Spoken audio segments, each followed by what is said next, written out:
Our first guest this afternoon. Since 2008, an organization called Low Country Youth Services has served children in the Tri-County area with a range of programs and community training. The group is now, though, looking for a new place to call home where they carry out their mission. Joining me now is LYS and McKendrick Dunn from the Low Country Youth Services. Full disclosure, I am a mentor for this organization and have been for several years. My son Grant has been a member there as well. But today we understand that the Berkeley County School District has the building you've been using. They've said you can't use that building anymore. You've kind of been evicted. Bring us up to date. What happened? So thank you, first of all, for having us on here, Raf. We have been using that space since 2017. And the reason we were in there is because the district realized that there was great work happening with our organization, which we've been around since 2008 doing amazing work. But since that time, we've been able to build our capacity. And when we moved into that space, we actually went in, we painted, we renovated the space, and then we created what we called our clubhouse. And in the clubhouse, we had pool tables, we had TVs, we had video games, all things that we provided on our own. Now, to the district's credit, they let us use the space at no cost, and we greatly appreciate the fact that they gave us the opportunity to do that. But when the leadership changed, they decided that we were no longer able to use the space.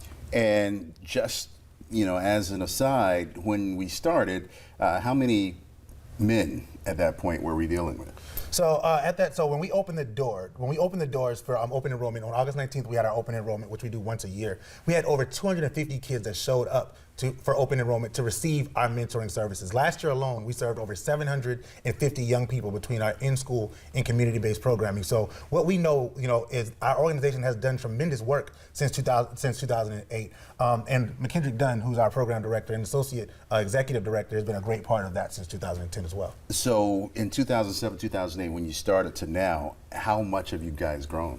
Significantly. I mean, we started out with just Distinguished Gentlemen's Club as the umbrella organization for the nonprofit. Since then, we've expanded and have a female program that we offer. We have 2 in-school programs that we also support and offer, and we also have a summer camp that we've been offering for the last 2 years. So we've seen well over 1,000 kids come through the program, male and female. So it's definitely disappointing that we now have to find a new home. But I mean, this is the next challenge for us. I mean, we've had to, endure a lot of things over the years and serve in different capacities. So now we're leaning on really our village, who have supported us over the years to help us find a new home. So let's talk about that. The Fishburne Center is located in Hanahan. If that's not available to you, if that's not on the table anymore, is that the end of the program?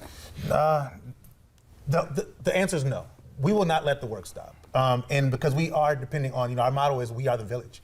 Every child wins and we are the village. And so as Ken mentioned, we are leaning on our village to help us to find a new space. Now we do recognize that, real estate in Charleston County, Charleston area is really hard to come across. So what we are doing is we're actually going to kick off a capital campaign to raise the funds that will allow us to rent a space long term until we can actually build and have a premier space for youth. And the idea behind it is that there are so many places for kids to do other things, but there's really no place for kids to just be themselves. And as you've seen with your son and even your daughters when they come around, like Low Country Youth Services is very intentional about creating a space for everyone. There's no child that walks into our doors or no adult that walks into our doors and feels unwelcome. So we want to have a space where we can create and cultivate that village, create that relationship, and allow it to thrive for years to come. All right. And new administration in the school district. I think you've been there through several superintendents. Yeah. And things are different now. So if people can help, what can they do?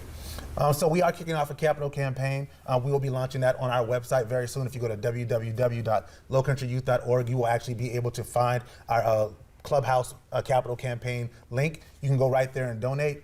We are trying to raise 3 years of rent. So that would be $150,000 we're trying to raise as an organization that will allow us to pay rent and fill that space and create that venue that we talked about. All right, LYS, McKendrick Dunn, thank you both for being here with us. If you need more information or you think you can help, you can email rlewis@lowcountryyouth.org. We'll be